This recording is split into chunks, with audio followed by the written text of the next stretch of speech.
Halo, jumpa lagi bersama gue, Miminnya Vesapedia yang asli Jawa Tulen namun memegang erat budaya Eropa.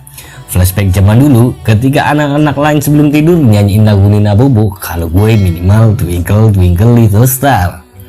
Twinkle Twinkle Little Star, pene no blimbing kui. Sorry, itu sebenarnya kata Dodit ya, bukan kata gue. Oke, kita lanjut aja dalam sebuah acara NKRI nongkrong di Mari.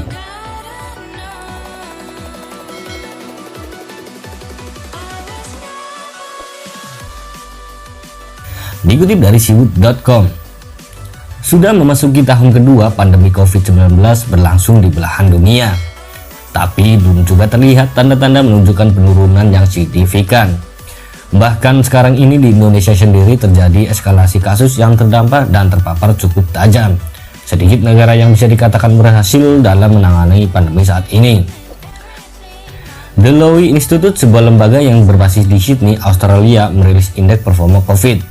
Berdasarkan data tersebut, Indonesia menduduki peringkat ke-85, terpaut satu peringkat di atas India dari data per Januari 2021.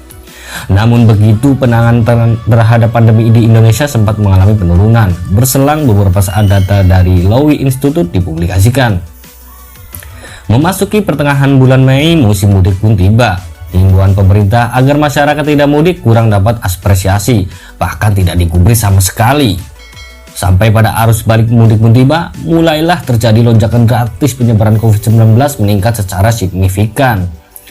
Setidaknya ada 5 provinsi yang bisa dikatakan menyumbangkan kasus baru terbanyak, di antaranya DKI Jakarta sebanyak 9.439, Jawa Barat dengan 7.239 kasus, Jawa Tengah 4.048 kasus, disusul dengan Jawa Timur dan Daerah Istimewa Yogyakarta. Dan total penyebaran kasus positif baru COVID-19 per 6 Juli 2021 sebanyak 2.345.018 kasus, dengan kasus meninggal baru bertambah sebanyak 728 jiwa dengan jumlah keseluruhan menjadi 61.868 jiwa. Sementara pada kasus sembuh baru sebanyak 15.863 jiwa dan akumulasi keseluruhan mencapai 1.958.553 jiwa. Artinya, jumlah yang berhasil sembuh masih lebih banyak daripada jumlah yang meninggal. Data tersebut di atas dapat kita jadikan sebuah titik balik, bahwa apapun yang sudah dilakukan pemerintah dalam melakukan langkah preventif tidak akan berarti bahkan menjadi sia-sia jika tidak disikapi secara bijak oleh masyarakatnya. Hal di atas berdasarkan pertimbangan bahwa menangani pandemi seperti sekarang ini bukan hanya tanggung jawab semata pemerintah, melainkan juga menjadi tanggung jawab seluruh elemen bangsa ini. Jika kedua unsur ini tidak bersinergi, jangan berharap pandemi yang terjadi akan segera teratasi dalam waktu dekat. Sebagai negara, kita sudah memiliki pemimpin yang baik dan dapat dipercaya. Hal ini dapat dibuktikan bagaimana negara ini dapat mengimpor jutaan vaksin di saat negara tetangga cemas karena didesak warga negaranya sendiri karena dianggap tidak responsif dan beraksi cepat tanggap terhadap kondisi darurat yang terjadi, bahkan di saat negara Eropa mengalami kepanikan dan saling memperebutkan vaksin. Berdasarkan uraian di atas, apakah kita masih memiliki anggapan bahwa apa yang sudah dilakukan pemerintah dalam melindungi segenap warganya terbilang kurang efektif? Apakah pantas kita menilai bahwa pemerintah tidak memiliki kompetensi dalam menanggulangi pandemi ini? Sementara masyarakat lebih percaya berarti hoax yang diamini oleh LSM berbasis ulama, para politisi busuk dan akademisi yang telah menggadaikan ideologinya dengan memberikan bermacam argumentasi ngawur sehingga menimbulkan masyarakat ragu yang berujung pada penolakan program vaksin. Andai saja mayoritas masyarakat patuh atas himbauan pemerintah untuk divaksin, mungkin sekarang ini sudah terbentuk herd immunity yang di negara tercinta sekarang ini. Selandia Baru saja, yang menurut The Lowy Institute sebagai negara cukup berhasil menekan penyebaran COVID-19 sebelum melakukan vaksin kepada warga negaranya. Tapi kepatuhan masyarakatnya sangat membantu pemerintah dan melakukan langkah preventif, sehingga negara ini dapat menghindari penyebaran pandemi masif yang saat ini melanda dunia. Bandingkan dengan warga negara di negeri ini, apakah memiliki karakteristik yang sama seperti yang dimiliki warga negara Selandia Baru yang memiliki apresiasi tinggi terhadap pemerintahan dan negaranya?